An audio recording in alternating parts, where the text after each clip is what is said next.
Good morning friend Priyanka लाइफस्टाइलेर नतून आरेकटी ब्लगे आमी प्रियंका आपनादेर सबाइके स्वागत जानाई। सबाई केमन आछेन? आशा करछि खूबই भालो आछेन और आपनादेर भालोबासाय आमराओ खूब भालो आछि। आजके एखन ओई सकाल 8टा मतो बाजे और एखन थेकेई ब्लगटा शुरू करछि। तबे पुरो ब्लगटा प्लिज स्किप ना करे देखबेन, आशा करछि खूबই भालो लागबे। ये कयेकदिन धरे तो हस्पिटालेर ब्लग बेंगालोरे आसार ब्लग दिलाम, तबे आजकेर ब्लगटा एकटु अन्यरकम। आपनादेर संगे कथा दिएछिलाम जे बेंगालोरेर मेट्रो रेल निये एकटा ब्लग देब, सेई कथा मतोई चले एसेछि आजकेर मेट्रो स्टेशने।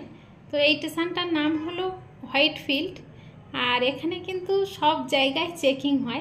एखाने देखते पाच्छेन पुरुषदेर आलादा चेकिंग, महिलादेर आलादा चेकिंग और बैगपत्रेर चेकिंग तो सब जायगाय हय। और এই मेट्रो रेलेर एकटा नतून जिनिस आमि देखलाम जे এই যে চলন্ত সিঁড়িটা যখন প্যাসেঞ্জার সামনে আসবে তখন কিন্তু চলবে, না হলে কিন্তু ওইভাবে স্থির হয়ে দাঁড়িয়ে থাকবে। আমাদের ওখানে কি হয় যে সব সময় অটোমেটিক চলতে থাকে, এখানে কিন্তু সেই সিস্টেমটা নেই। তবে এই সিস্টেমটা সত্যি খুবই ভালো লাগলো।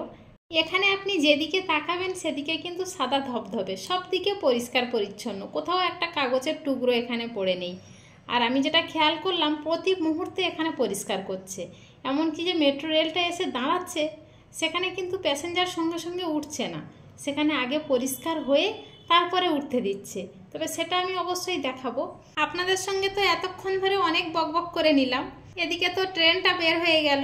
তবে ভালোই হলো, আপনাদেরকে তো দেখাতে পারবো যে ট্রেনটা কখন কিভাবে পরিষ্কার করে। তো ফাইনালি আরেকটা ট্রেন তো এসে পৌঁছিয়েছে।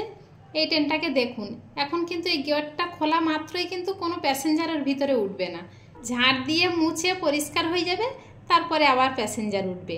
মানে এই যে এখান থেকে যে ট্রেনটা ছাড়ছে এটা যখন অন্য একটা প্রান্তে গিয়ে শেষ সীমানায় গিয়ে দাঁড়াচ্ছে সেখানেও থেকে পরিষ্কার হচ্ছে, সেখান থেকে পরিষ্কার হয়ে ট্রেনটা চালু হয়ে এখানে আসছে, এখান থেকে যখন ছাড়বে এখানে আবার পরিষ্কার হয়ে ওখানে যাবে।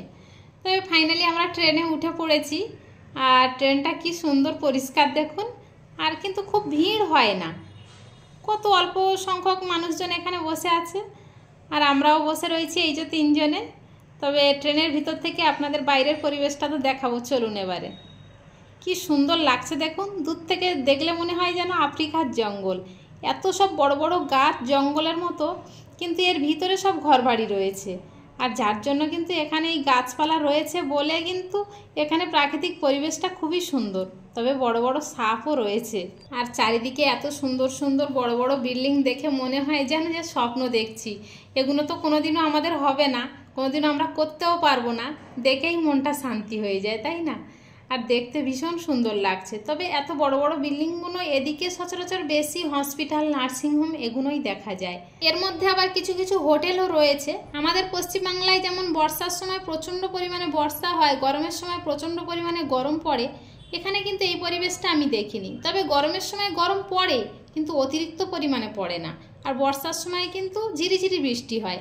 আকাশে যে পরিমাণে মেঘ দেখা যাচ্ছে সে পরিমাণে কিন্তু বৃষ্টি হয় না, এখানে সামান্য ইলসে গুড়ির মতো বৃষ্টি হয়। আর এখানে কিন্তু বেশিরভাগ টাইমটা ঠান্ডা দেখা যায়, তবে আবার প্রখর ঠান্ডা নয়, হালকা ঠান্ডা হালকা গরম থাকে। এবারে আমাদের সামনে কিন্তু সত্যসাই স্টেশন আসছে আর সেই জন্য কিন্তু বাঁ সাইডে দেখুন ওই যে সত্যসাই হসপিটাল। কতটা এরিয়া জুড়ে আপনারা নিশ্চয়ই বুঝতে পারছেন। ট্রেনের ভিতর থেকে আমি যতটা সম্ভব দেখানোর চেষ্টা করছি। এই সাই বাবার ভিতরের যে রাস্তাগুলো সব কিছু যেন ম্যাপের মতো লাগছে, কোন দিক থেকে কোন দিকে গিয়েছে, কত সুন্দর লাগছিল তাই না ট্রেনের ভিতর থেকে। তো এবারে চলুন, এখন তো চলন্ত সিঁড়িতে উঠে পড়েছি, এখন নিচে নামতে হবে। আর আমার মাম্মাম তো খুবই ব্যস্ত চলন্ত সিঁড়িতে ওঠার জন্য। আমার একটু ভয় লাগে, ওর তো কোনো ভয় লাগে না, ও কাউকে ধরবে না, একা একাই উঠে যাবে। চলুন টিকিটটা এবারে ফেলে দিলাম, এখান থেকে বের হয়ে লিফটে উঠতে হবে। আর সিঁড়ি দিয়ে নামবো না, লিফটে করে নামলেই তাড়াতাড়ি হবে, সিঁড়ি দিয়ে গেলে কিন্তু অনেকটা দেরি হয়ে যাবে। আর আজকের এই গাছটাকে দেখতে এসেছিলাম, গাছটার দেখুন কি বড় একটা ফুল ফোটে, এর আবার কড়ি অবস্থায় কত সুন্দর ডুমুরের মতো ফুলটা থাকে। এর ফলগুলো আবার বড় বড় বেলের মতো হয়, কি ফল আমি তাও জানি না। আর এখানে সব তো তামিল মানুষ, কারোর সাথে জিজ্ঞাসা করলেও ঠিকমতো উত্তর পাওয়া যায় না, হয়তো তারা ঠিকঠাক বলে আমরা বুঝতেই পারি না। চলুন তাহলে, আপনারা যদি জানেন অবশ্যই একটু জানাবেন, তাহলে আমিও জানতে পারবো। চলুন তাহলে আজকের ব্লগটা এখানেই শেষ করছি, দেখা হচ্ছে খুব শীঘ্রই নতুন আরেকটি ব্লগের সাথে। ততক্ষণ পর্যন্ত সবাই ভালো থাকবেন, সুস্থ থাকবেন, সাবধানে থাকবেন। আর ব্লগটা কেমন হলো অবশ্যই একটু কমেন্টে জানাবেন। ভালো লাগলে একটা লাইক করে দেবেন। সবাই ভালো থাকবেন, সুস্থ থাকবেন, সাবধানে থাকবেন।